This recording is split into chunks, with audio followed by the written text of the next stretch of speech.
Good morning. Welcome back to my channel. If you're new here, welcome. My name is Larry.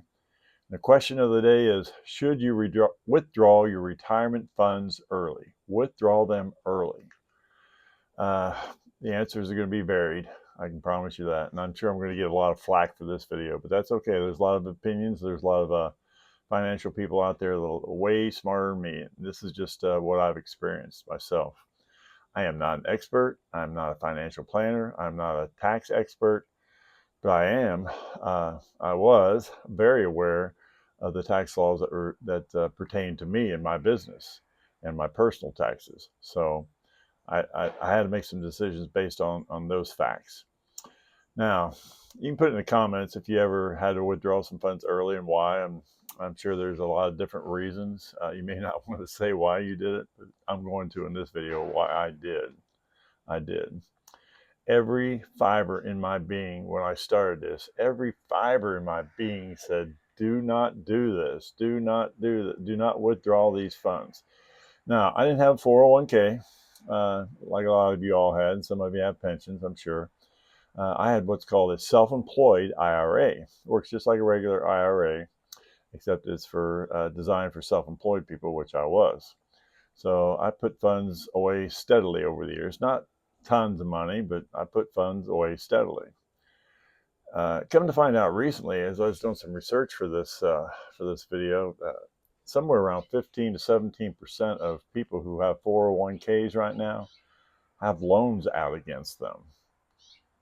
They borrowed money against, they didn't withdraw it, but they did borrow money out against them. And I found that rather shocking. Well, not necessarily shocking in today's economy, but was a little surprising. There's a lot of reasons for this, and I'm going to go over some of them, and then I'm going to tell you what my reason was. A lot of people do it to avoid foreclosure. I think that's a pretty good reason. Sometime if you're purchasing a home later in life or in your 30s, you might want to cash it in or borrow against it to purchase your first home. A lot of people are doing that. A lot of people do it for home improvements. Maybe they've lived in a house a long time, they need some cash, and they want to upgrade, so they borrow against their retirement fund or withdraw it. And sometimes it's just a large, unexpected expense. You know, as I like to say often, you'll hear me say it often, life happens. Well, life happened to me also. Right now, one of the biggest reasons people are withdrawing retirement funds or borrowing against their 401k is for paying student loans. I wasn't aware of this. This shocked me. 3.6 million people over the age of 60 owe an average of $44,000 in student loans. Student loans. I just found that totally shocking, actually. Most of them are not their own. Some of them are, but most of them are not their own. They're their children's that they signed for. There's a man from church, a friend of mine from church that I knew real well. I wouldn't consider him a close friend, but he's a friend. We were sitting there drinking coffee one time and in between services or something, and he was about retiring age. In fact, he was talking about retiring in about a year. And he said, I owe over $100,000 in student loans. And I tell you what, I about fell out of my chair. I just couldn't believe somebody could owe that much money on student loans. Well, it wasn't his student loans. It was his son's student loans. Now, let's fast forward a couple of years. I think two or 3 years went by, and he told me one time, he said, yeah, I just want to let you know that I got those student loans paid off. He said, I had some money in retirement funds and some other investments. He said, I just decided to pay off those student loans. And he's doing quite well today. So, but that's one reason. That's one reason. One of the big reasons people withdraw from their retirement funds or take a loan against their 401k is divorce. A divorce.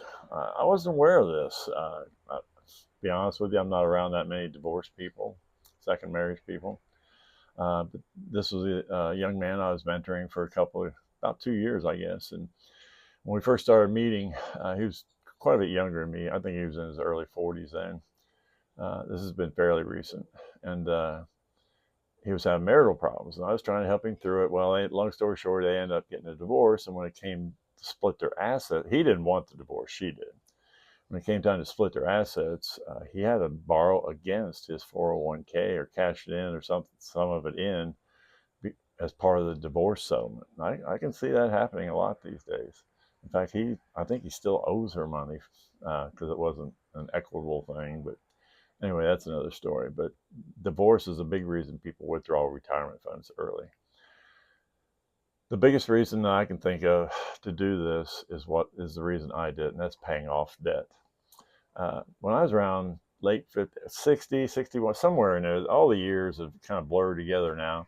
I came down with rheumatoid arthritis. I was working one day. I was working in a high-rise retirement building. My guys were off working somewhere else, and I was doing a drywall repair in a hallway, big hole.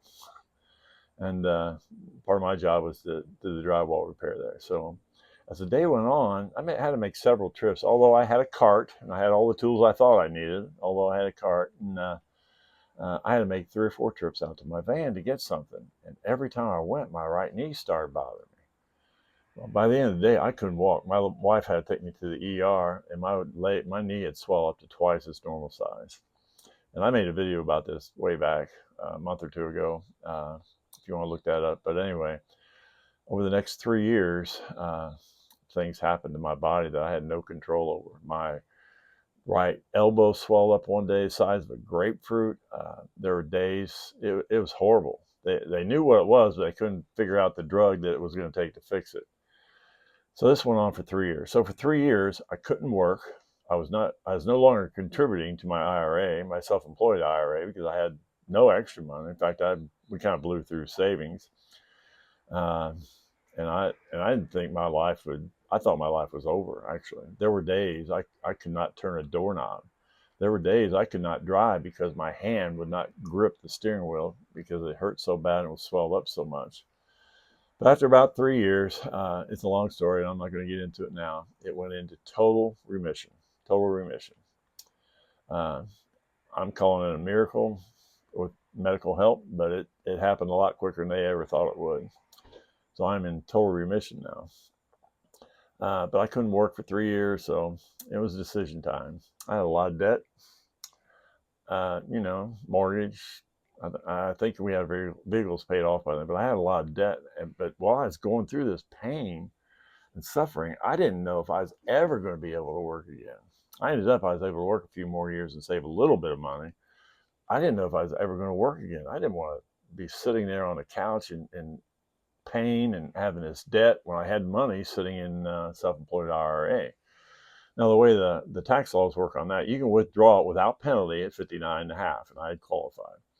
So I did what I thought was a smart thing. I asked a friend of mine, I said, I need a third-party CPA. Can you recommend somebody to me? So I went to see this person, and he said, yeah, you can withdraw it. And he said, but you need to, if you're going to withdraw it all, you need to do this, this, and this. And then you got to pay money out for taxes. And I went home and crunched numbers myself, and he was dead wrong. I mean, he was dead wrong on parts of it. So what I did over the next 2 years, so I wouldn't get killed tax-wise, I withdrew funds and paid off all my debt. Talk about liberating. And the debt was all paid off about the time I was better. So I was able to work the next couple of years, and it all worked out. It really did all work out. But I was able to work for a few more years, and I was able to save a little bit of money. Nothing substantial, not enough to retire on, but oh well, we all get old. Now, do I miss the income I could have gotten from that? Absolutely. I would have had a nice chunk of change there. But do I miss not owing money? No. Being debt-free is the way to go if you can. I know a lot of people are struggling right now, even in retirement, but if you have no debt, it's extremely, extremely liberating because it gives you options. My house is paid off. If I have to move, I can sell it, make a nice chunk of change. But as far as money and income, no, we're struggling month to month, just like everybody else, just like a lot of other people are. We're not hurting on the small stuff. But I do plan ahead a little bit for the bigger stuff, But anyway, there's a lot of reasons people withdraw retirement funds early. Like I said, I'm not a financial expert, nor do I play one on YouTube. This is what I did. I did it to pay off debt. Now, everybody's situation is different. You do what's best for you, as I'm sure you will. This is just my take on it. I paid it. I withdrew it early to get out of debt. I paid regular income tax on it. I did not have to pay a retirement withdrawal tax or early withdrawal tax on it at all. And it all worked out for me. But if you got anything out of this, please like, share, subscribe. Until we meet again, I'm going to continue to press on towards that goal.